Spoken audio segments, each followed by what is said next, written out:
단순히 뭐 민사적으로 뭐 돈 돌려주고 계약 취소하고 환불시키고 이런 것까지는 괜찮은데 형사처벌돼서 전과가 남는다는 거예요. 그러니까 잘 알아보시고 하셔야 됩니다.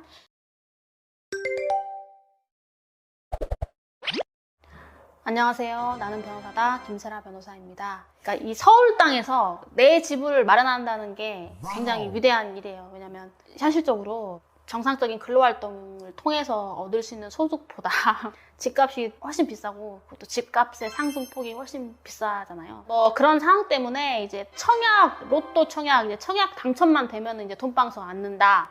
이런 말들이 나왔었죠. 사실 지금은 조금 살짝 소강 상태인데 몇 년 전에 정말 심했어요. 신청을 했는데 당첨이 되는 건데 몇 년 후에 아파트 값이 막 올라 있는 거예요. 그런 로또가 세상에 어디 있겠어요.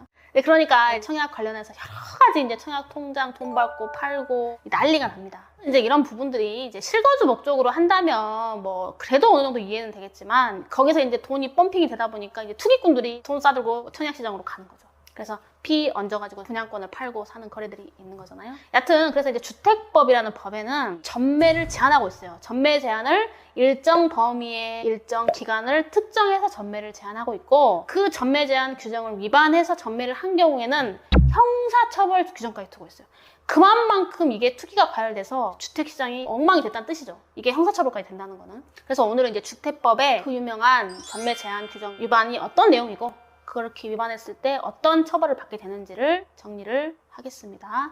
일단은 전매 행위의 제한 기간은 해당 주택의 입주자로 선정된 날을 기준으로 합니다. 그 입주자로 선정된 날을 기준으로 하는데 각 그 구역마다 구체적으로는 좀 차이가 있는데 기본적으로 뭐 6개월, 1년, 3년 정도예요. 그리고 어떤 경우에 전매가 제한되냐? 투기 과열 지구에서 건설 공급되는 주택, 조정 대상 지역에서 건설 공급되는 주택, 분양 상한가 적용 주택, 공공 택지 외의 택지에서 건설 공급되는 주택. 이렇게 4가지 큰 범위에서 각 지역별로 기간을 다르게 규정하고 있어요. 말씀드렸듯이 6개월, 3년 정도에서 왔다 갔다 합니다. 그런데 이제 이게 언제나 무조건 다 적용되는 건 아니에요. 예외적인 사정이 있을 수 있잖아요. 그래서 이 경우에 해당하지만 전매 제한이 적용되지 않는 예외적인 사례도 있습니다. 그게 대표적인 게 이혼으로 인하여 입주자로 선정된 지위 또는 주택을 배우자에게 이전하는 경우, 세대주 전원이 해외로 이주하거나 2년 이상 해외에서 체류하게 되는 경우, 상속에 따라 취득한 주택이었던 거예요. 그 주택이. 그런데 세대원 전원이 다른 데로 이주하게 되는 경우, 세대원이 근무 또는 생업상의 사정이나 결혼, 질병, 치료, 취약 등의 사정으로 세대원 전원이 다른 광역시로 이전하는 경우, 뭐 이런 경우는 특별한 사정이 있어서 전매 제한 규정이 적용되지 않는 거예요. 그래서 본인이 여기에 해당하는 사례를 적극적으로 소명할 필요가 있습니다. 만약에 이제 문제가 됐다면요. 자, 이래서 어쨌든 전매 제한 범위에 해당됐는데 전매행위를 했다. 그러면 형사처벌돼요. 특히 매도인. 매도인은 주택법에 따라서 3년 이하의 징역 또는 3천만 원 이하의 벌금, 그리고 그 매매 행위를 알선한 공인중개사도 3년 이하의 징역 또는 3천만 원 이하의 벌금 플러스 6개월 이하의 영업정지 또는 영업취소까지 받을 수 있습니다. 그래서 공인중개사님들도 조심하셔야 되고, 특히 여러분들 공인중개사가 중개하면 문제 없을 것이라고 생각하고 거래하는 경우가 많은데 잘 알아보시고 하셔야 돼요. 공인중개사들도 중개 수수료를 벌려는 욕심 때문에 분명히 알아요. 공인중개사는 모를 수가 없어요. 그렇지만 제대로 설명하지 않고 이렇게 이루어지는 경우, 매도인은 생각해보세요.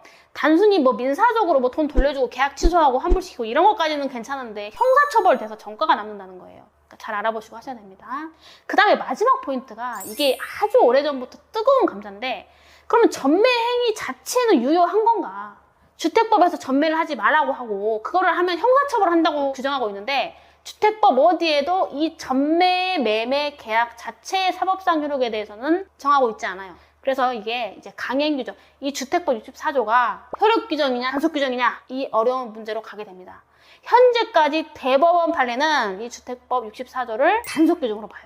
그래서 전매라는 그 매매 계약의 사법상 효력 자체가 부정되지는 않는다라는 거예요.